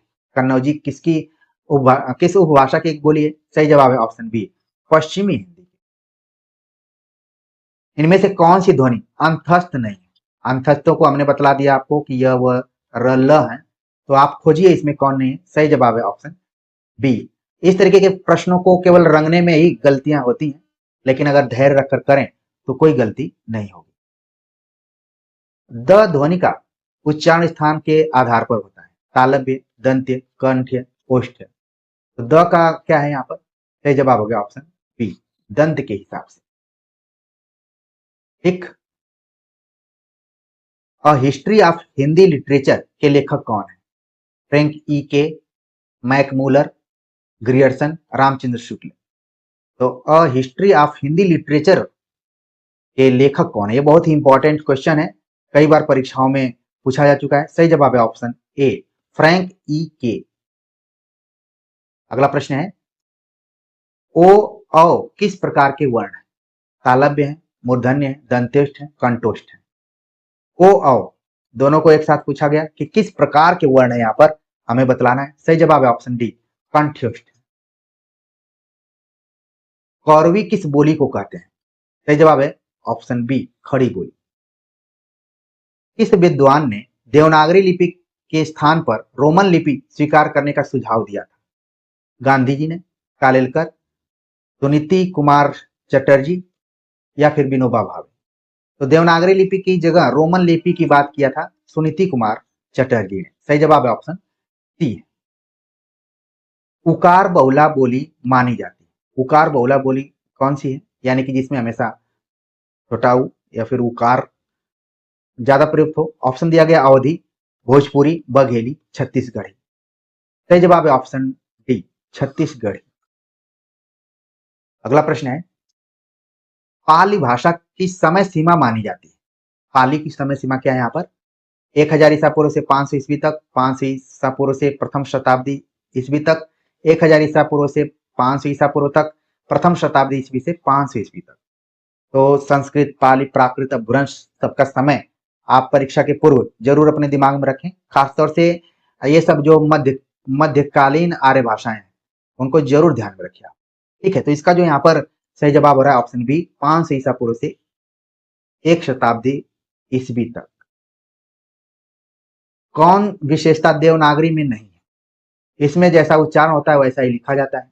इसमें एक ध्वनि के लिए एक ही प्रतीक है। इसमें शिरोरेखा का प्रयोग महत्वपूर्ण है। विकास की दृष्टि से यह लिपि ब्राह्मी एवं खरोष्टी की समकालीन है। तो ये क्या है यहाँ पर गलत है। डी ऑप्शन यहाँ पर क्या है गलत है, समकालीन नहीं है बल्कि इन्हीं से इनका विकास हुआ है। हिंदी शब्दानुशासन के लेखक कौन है? हेमचंद, कामता प्रसाद गुरु, धीरेन्द्र वर्मा, किशोरी दास वाजपेयी। तो इसका जो सही जवाब है यहाँ पर हिंदी शब्दानुशासन, ऑप्शन डी किशोरी दास वाजपेयी। ठीक है, हेमचंद ने भी इसी से मिलता जुलता लिखा हुआ काव्य अनुशासन है, यहाँ पर हिंदी शब्दानुशासन नाम दिया गया है। ठीक, अगला प्रश्न है हिंदी का प्रथम व्याकरण लिखने वाले विद्वान है? जेशुआ केटलर, किशोरीदास वाजपेयी, ग्रियर्सन, कामता प्रसाद गुरु। तो हिंदी का प्रथम व्याकरण किसने लिखा? सही जवाब है ऑप्शन ए जेशुआ केटलर। प्रिय विद्यार्थियों, एक चीज आपको ध्यान में रखना है कि इतिहास भी किसी विदेशी ने लिखा और व्याकरण भी आप देख रहे हैं कि विदेशी ने ही लिखा सबसे पहले। ठीक है, दोनों को आप जरूर अपने दिमाग में रखेंगे। मगही किस उपभाषा की बोली? मगही से रिलेटेड क्वेश्चन आया हुआ था। सही जवाब है ऑप्शन डी बिहारी हिंदी। ग्वालियर की बोली है बुंदेली, ब्रजभाषा, खड़ी बोली, कन्नौजी। तो ग्वालियर कहां पर है आपके दिमाग में रहेगा तो आप आराम से बता सकते हैं। सही जवाब है ऑप्शन ए बुंदेली, झांसी, ग्वालियर। अगला प्रश्न है कि भोजपुरी बोली की उत्पत्ति हुई है किससे हुई है? और भोजपुरी चूंकि बिहारी हिंदी के अंतर्गत है, सही जवाब हो गया यहाँ पर ऑप्शन बी मागधी अपभ्रंश से। कौन सी भाषा देवनागरी लिपि में लिखी जाती है? सही जवाब है ऑप्शन सी मराठी। इसकी जगह नेपाली इत्यादि भी आ सकता है, जरूर आप ध्यान में रखेंगे। संस्कृत भी आ सकता है यहाँ पर। हिंदी खड़ी बोली किस अपभ्रंश से विकसित हुई? हिंदी खड़ी बोली जो है किस अपभ्रंश से? सही जवाब है ऑप्शन सी चौरसेनी से। ठीक, क्योंकि खड़ी बोली किससे रिलेटेड है? वो पश्चिमी हिंदी से है। तो पश्चिमी हिंदी का जो जन्म हुआ वो चौरसेनी से हुआ। छत्तीसगढ़ी बोली हिंदी के किस उपभाषा वर्ग के अंतर्गत आती है? तो छत्तीसगढ़ी हम लगातार बता रहे हैं पूर्वी हिंदी के अंतर्गत। एक उदाहरण दिया गया है, ताले कै पानी पताले गए, पेटी पुरैनी गई कुम्हिलाए, हो गंगा जमुना बिच रेती परतु है, कैसे कह रचऊं बियाह रे। कुछ शादी से रिलेटेड यहाँ पर गीत है, किस बोली से इसका संबंध है? ऑप्शन दिया गया अवधी, ब्रज, भोजपुरी, कन्नौजी। तो बड़ा ही ये अच्छा प्रश्न था, तो हमने सोचा कि अपने विद्यार्थियों को जरूर बताऊं। सही जवाब है ऑप्शन ए अवधी। हिंदी का पाणिनि किसको कहा जाता है? हिंदी का पाणिनि किसको कहा जाता है? ऑप्शन दिया गया कामता प्रसाद गुरु, रामचंद्र वर्मा, भोलानाथ तिवारी, किशोरी दास वाजपेयी। इसका जो सही जवाब है ऑप्शन ए है कामता प्रसाद गुरु, जिन्होंने हिंदी व्याकरण नाम से पुस्तक लिखी है। उनको हिंदी का पाणिनि कहा जाता है। और पाणिनि किस लिए जाने जाते थे? कि उन्होंने अष्टाध्यायी नाम से एक ग्रंथ लिखा जिसमें कुल 8 अध्याय थे और बहुत ही गंभीरता से विचार किया था। पश्चिमी हिंदी की सर्वाधिक प्रमुख बोली इनमें से कौन है? पश्चिमी हिंदी की सर्वाधिक प्रमुख बोली कौन सी? तो इन विकल्पों के हिसाब से देखें अगर तो सब इसका उत्तर जो होगा वो ऑप्शन बी होगा, खड़ी बोली। ठीक है, लेकिन एक जमाने के हिसाब से देखें तो ब्रजभाषा रही है, लेकिन फिर वर्तमान के दृष्टिकोण से खड़ी बोली है, जो आज न सिर्फ बोली के रूप में बल्कि हमारे देश का प्रतिनिधित्व हिंदी भाषा के रूप में कर रही है। हरियाणवी या बांगरू बोली किस अपभ्रंश से विकसित हुई है? तो जाहिर सी बात है कि आप पश्चिमी हिंदी का जान जाएंगे तो बता देंगे चौरसेनी अपभ्रंश से। निम्नलिखित बोलियों में से पूर्वी हिंदी की बोली नहीं है। इस बार पूर्वी हिंदी की बोली नहीं है पूछा गया, तो सही जवाब है ऑप्शन सी भोजपुरी। जो पूर्वी हिंदी की बोली नहीं है ये किसकी है? बिहारी हिंदी की। निम्नलिखित युग्मों में कौन सा गलत है? अवधी पूर्वी हिंदी, ब्रजभाषा पश्चिमी हिंदी, भोजपुरी पूर्वी हिंदी, खड़ी बोली पश्चिमी हिंदी। भोजपुरी किससे है? बिहारी। आप देख रहे हैं कि इसी तरीके का प्रश्न ऊपर भी पूछा गया था, लेकिन ये टर्न लिया अलग ढंग से और यहाँ पर अलग तरीके से प्रश्न हुआ। आंसर क्या हो गया उसका? सेम टू सेम हुआ। अगला प्रश्न है, खड़ी बोली हिंदी की उत्पत्ति हुई है किससे हुई है? चौरसेनी अपभ्रंश से। हिंदी के स्पर्श व्यंजन के पांचों वर्गों के दूसरे चौथे वर्ण क्या कहलाते हैं? दूसरे चौथे वर्णों को हमने कितनी बार अंकों में लिखकर बतलाया? आपके दिमाग में बैठ गया होगा। जी बिल्कुल सही है, महाप्राण। अगला प्रश्न है, आधुनिक व्याकरण की दृष्टि से ब क्या है? मतलब ये क्या है? ओष्ठ्य, स्पर्श, अल्पप्राण, अघोष, निरनुनासिक क्या है? तो इसका जो यहाँ पर सही जवाब हो रहा है ऑप्शन बी है, द्वयष्ठ्य, स्पर्श, अल्पप्राण, घोष, निरनुनासिक। ठीक, सही जवाब हो गया ऑप्शन बी हो गया। अगला प्रश्न है, पाणिनीय शिक्षा में ध्वनियों को वर्गीकृत करने के कौन से 5 आधार स्वीकार किए गए? पाणिनि के अनुसार वो 5 वर्ग कौन कौन से हैं? स्वर, काल, स्थान, संवाद, नाद, ये दिया गया है और भी दिए गए यहाँ पर। तो इसका जो यहाँ पर सही जवाब हो रहा है काल, प्रयत्न, स्थान, ठीक है, प्राण और अनुदार, ये है। कई जगह देखते होंगे इसको संकलन त्रय के नाम से भी जाना जाता है, जो शुरुआती है। निम्नलिखित में से भाषा की प्रमुख प्रकृति कौन सी है? भाषा की प्रकृति क्या है? उसका स्वभाव क्या है? सरलता से क्लिष्टता की ओर, जटिलता से सरलता की ओर, भावों से विचारों की ओर, विचारों से भावों की ओर। इसमें से मुख्य प्रकृति हमें बतलाना। सही जवाब है ऑप्शन बी, जटिलता से सरलता की ओर। हम देखते हैं कि अंग्रेजी के शब्दों का भी प्रयोग हम अपने हिसाब से करते हैं। अगर भोजपुरी में कोई अंग्रेजी का शब्द है तो जैसे ट्रंप को बोला जाता है, मैं नहीं बोलूंगा, आप लोग जान गए होंगे कि मैं क्या कहना चाहता हूँ। ट्रंप को भी तमाम लोगों ने इसमें वाह शब्द जोड़ दिया होगा। तो अपने हिसाब से शब्दों का हम उच्चारण करते हैं। इस तिथि को हिंदी को राजभाषा बनाने का निर्णय लिया गया, आप लोग अच्छे से जानते हैं, 14 सितंबर 1949। हिंदी वर्णमाला में वर्णों की संख्या कितनी है? 52 है। अभी अगर ऑप्शन में 53 रहेगा तो आपको 53 लगाना चाहिए। बघेली बोली का संबंध किस उपभाषा से? बघेली का संबंध किससे है? सही जवाब है ऑप्शन बी, पूर्वी हिंदी से। कर्ता के साथ ने का प्रयोग न होना किस उपभाषा की प्रमुख विशेषता है? देखिए प्रश्न कैसे घूम फिर कर आते रहे। सही जवाब है कर्ता के साथ ने का प्रयोग नहीं होता है। वो सही जवाब है ऑप्शन ए, पूर्वी हिंदी। ठीक, पूर्वी हिंदी में जो ए बी सी हैं तीनों। तो प्रिय विद्यार्थियों, हमने एक बैठक में ज्यादा वक्त न लेते हुए आप सभी के भाषा विज्ञान से बनने वाले हर तरीके से, हर एंगल से पूछे गए प्रश्नों को आपके सामने रखा। कुछ प्रश्न इसमें रिपीटेड थे, जानबूझकर रिपीटेड नहीं थे, बल्कि उनकी महत्ता को बताने का प्रयास किया गया था कि बार बार आने वाली चीजों को इग्नोर नहीं करना चाहिए, बल्कि उस पर ज्यादा से ज्यादा ध्यान देना चाहिए। उम्मीद है कि आपने अपना मूल्यांकन कर लिया होगा। भाषा विज्ञान से इससे बाहर क्वेश्चन न आने की उम्मीद है। एक दो क्वेश्चन इधर उधर से आ सकते हैं, तो उसके लिए आपको परेशान नहीं होना है। लेकिन हमने आपके दिमाग में इतने तथ्यों को रख दिया है कि आप एग्जाम हॉल में प्रश्नों को शांतचित्त होकर पढ़ेंगे और फिर सही उत्तर तक जाने की कोशिश करेंगे। जल्दबाजी में आप अपने उत्तर को नहीं देंगे। तो आज के वीडियो लेक्चर को लेकर आप सभी के कमेंट का हमें इंतजार रहेगा। मिलते हैं एक नए टॉपिक के साथ, तब तक के लिए नमस्कार।